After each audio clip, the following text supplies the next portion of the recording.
I'm John Hoover, the curator of a new exhibition at the St. Louis Mercantile Library called Headlines of History. It's a sprawling show that has over 300 exhibits and possibly 600, 700 pieces in it. We lost count, but we were so anxious to show the library's great holdings of historic newspapers that we wanted to get as much in as we possibly could. It helps celebrate our 175th anniversary. There's the catalog of the show is actually a reference for the holdings of the Mercantile for researchers. And today we wanted to focus on some papers that, there were many papers that didn't get into the overall narrative, but this is mid-April, which in spite of a very cold spring in St. Louis, it's the time that lilacs bloom, and Whitman commemorated tragically in one of his most beautiful poems the death of Lincoln through an assassination, through an assassin's bullet, and which happened on Good Friday, 1865, April 14th. So we wanted to look at some of the newspapers that are treasured here that relate to that terrible story. We wanted to start out with an illustrated paper, a very poignant one. This is Lincoln when he was nominated for president. He's on the cusp of greatness and immortality in this picture, beloved by those that supported him and hated by others who were against his viewpoint in those really tragic times. Interestingly, Lincoln, when he became president, was always a target for an assassin.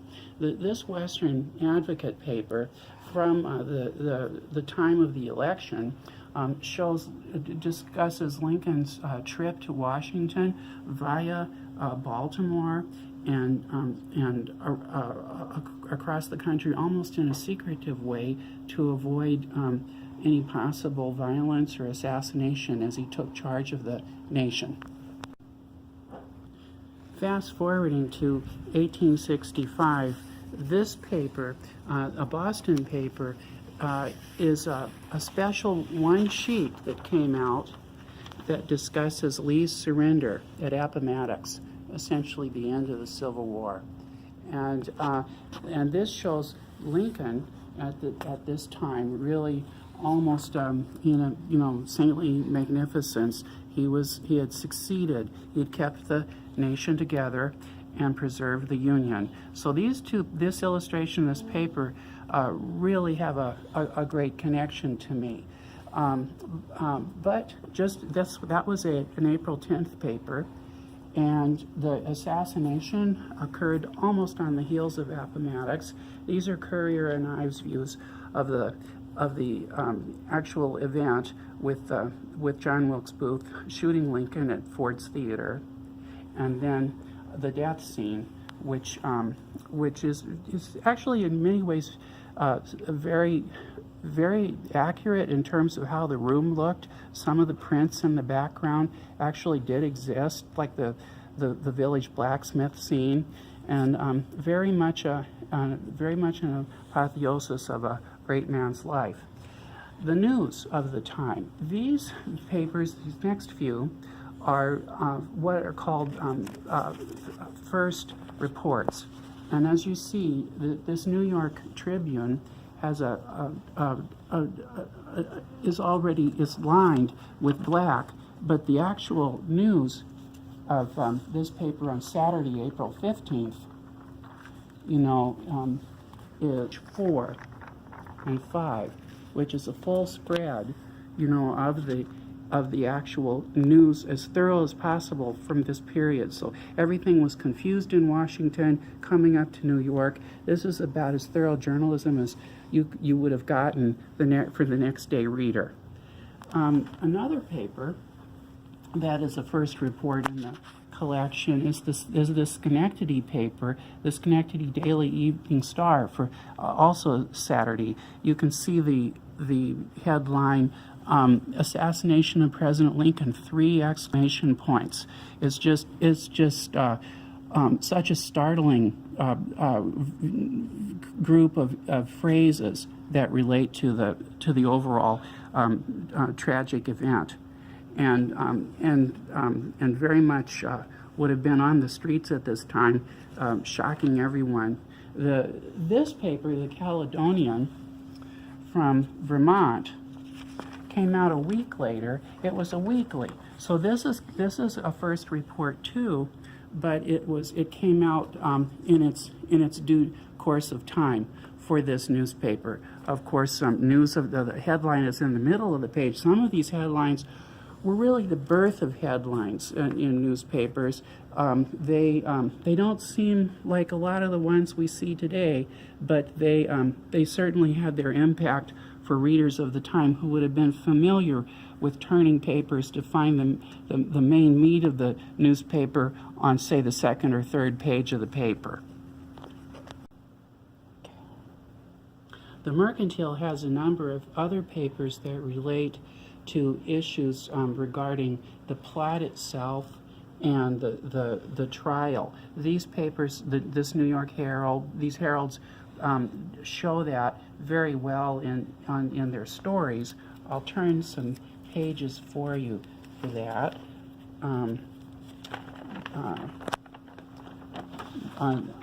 As you see here, here's a story entitled "The Plot," which goes, as you can see, these journalists were as good as today. They were reporting the news as accurately as they possibly could, and you see in the New York Herald that's overlapping a trial story as well about some of the first news about the actual trial of the assassins.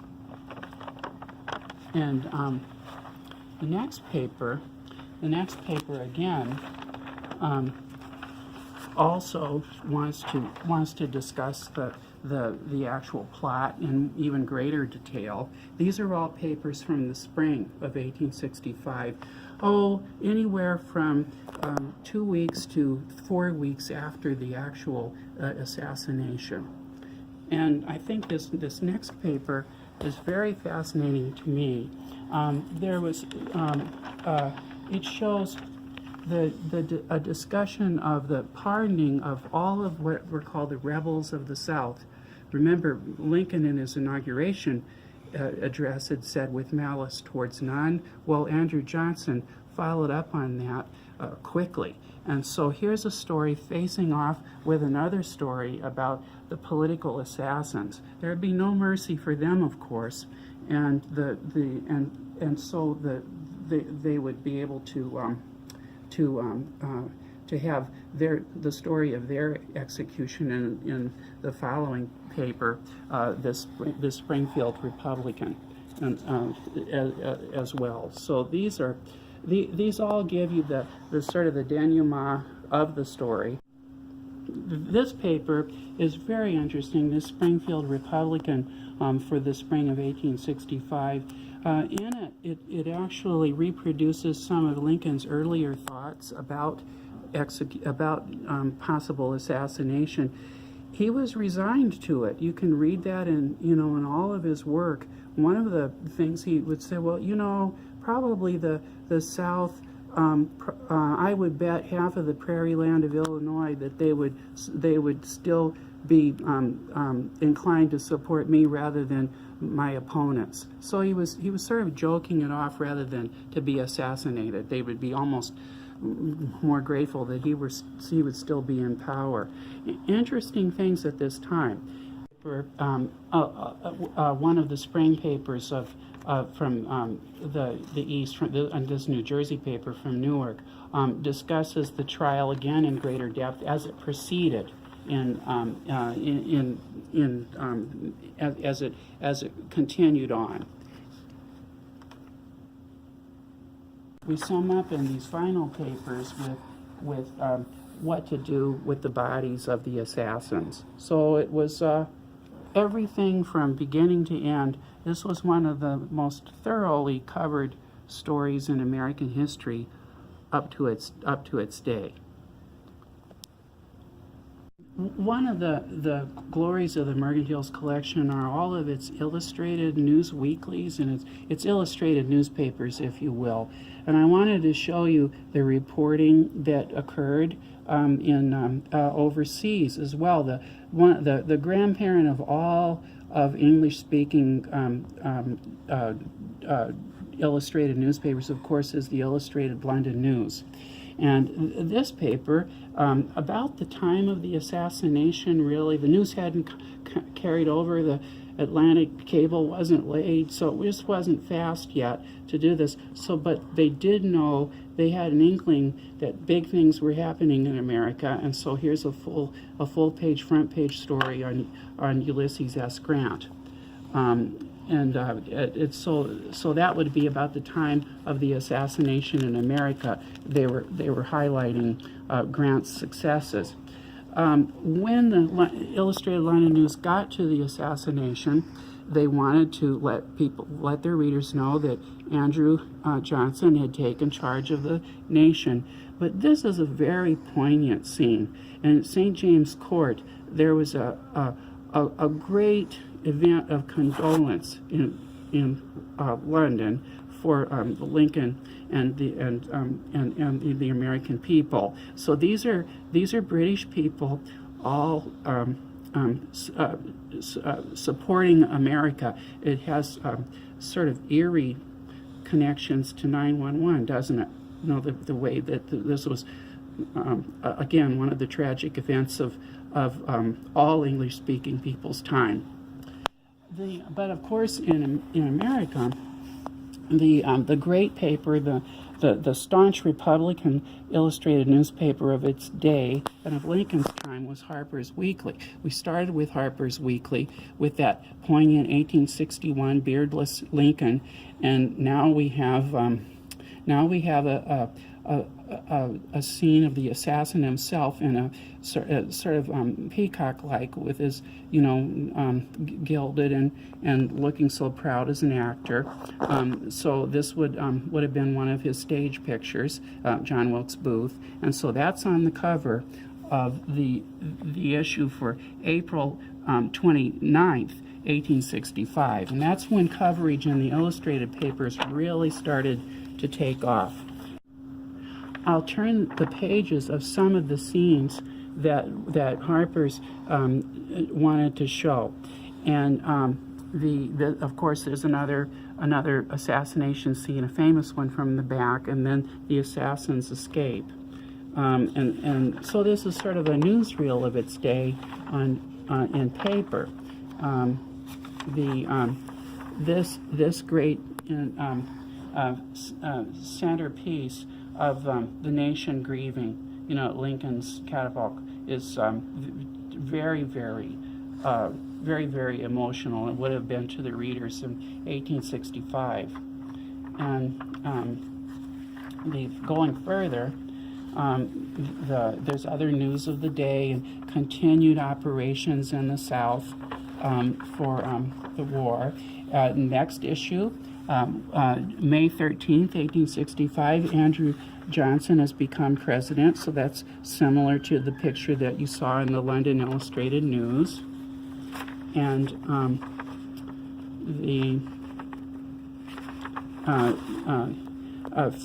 this is interesting. This is sort of like the Harper's was really very good, along with some of its competitors, of showing operations at this time during the Civil War. So here is the work of capturing John Wilkes Booth, all of the planning that went into it. So it was almost like, again, they always talk about Lincoln as the last casualty of the war. Well, these are some of the last operations of the war to capture and execute the assassins. This is Lincoln's funeral, his hearse in New York before it came back to Springfield. Of course, there was mourning across America as the great train headed westward to Springfield. But this, I wanted to show you this particular scene. One of the Mercantile's great treasures that it's held since 1865 is a piece of the ornament off of the actual Lincoln hearse. This says "In Memoriam A.L." And this was for the actual funeral in Springfield too. This particular medallion was on the hearse, and it was the only thing that survived because it had been preserved here in St. Louis for all of these years, and the Lincoln Museum used it to reconstruct by scale the Lincoln hearse in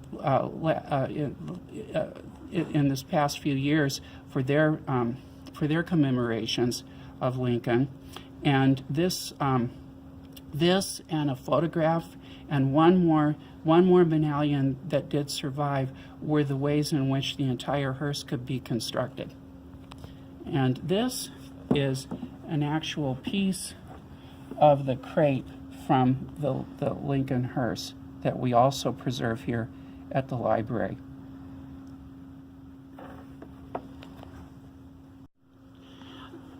The Mercantile has been blessed by so many great donors over the years. It's helped us build our newspaper collection, indeed all of our collections. And I wanted to show, sometimes the papers don't come to us in very good shape, but this is actually fragments through the folds of a newspaper that commemorated the event. We haven't completely constructed this. About a quarter of it is gone, but this is a possible first report for the Lincoln assassination. It's clearly a special extra, but we want to study it and see if we can put it back together again and compare it to other pieces in our holdings and elsewhere. This paper is this New York Herald is widely considered to be a reprint. Sometimes the papers would be, the first issues were great and people got them, but then if it was an important story, quickly the publishers would, other publishers would try to make a commemorative piece. Well, you've all seen that when you go to a local historical museum and they'll have sort of new crinkled up newspapers or documents like the Declaration of Independence for you to buy as a souvenir. So this is most likely a souvenir paper, although it's a very thorough treatment and it was clearly contemporaneous to the events. But someone dashed out and got an early portrait of Lincoln without his beard. So I showed you those would have been more typical, those particular images of Lincoln early on in 1860, 1861, and most likely it wouldn't have been used. And you've seen how first reports really do look. They turn to their journalists to write the stories, to get the news out as quickly as possible, and they didn't have time for some of the niceties to illustrate papers. And actually, very few newspapers were illustrating anything at all on their front pages in this period. As you saw, that many of the first reports would be put on the page 3 or 4 within the text. But still, it makes for a very nice artifact. And if it isn't real, it ought to be. It's such an interesting piece. Now, this is definitely real. 80 years almost to the day of the Lincoln assassination. FDR, Franklin Delano Roosevelt, died, and this is an extraordinary extra from that time. The headline was made so large that it had to be printed sideways on an extra page, and so it's a magnificent artifact in itself, and will join, a collection of millions of single issues of newspapers, complete runs of the Globe Democrat morgue, the St. Louis Globe Democrat morgue picture files, the entire back files of the St. Louis Post-Dispatch, and thousands of other issues Western, Midwestern, Eastern papers, and international papers that form a great research holding at the Mercantile Library. I'm John Hoover, the director of the Mercantile Library, and proudly the curator of this 175th anniversary exhibition, Headlines of History.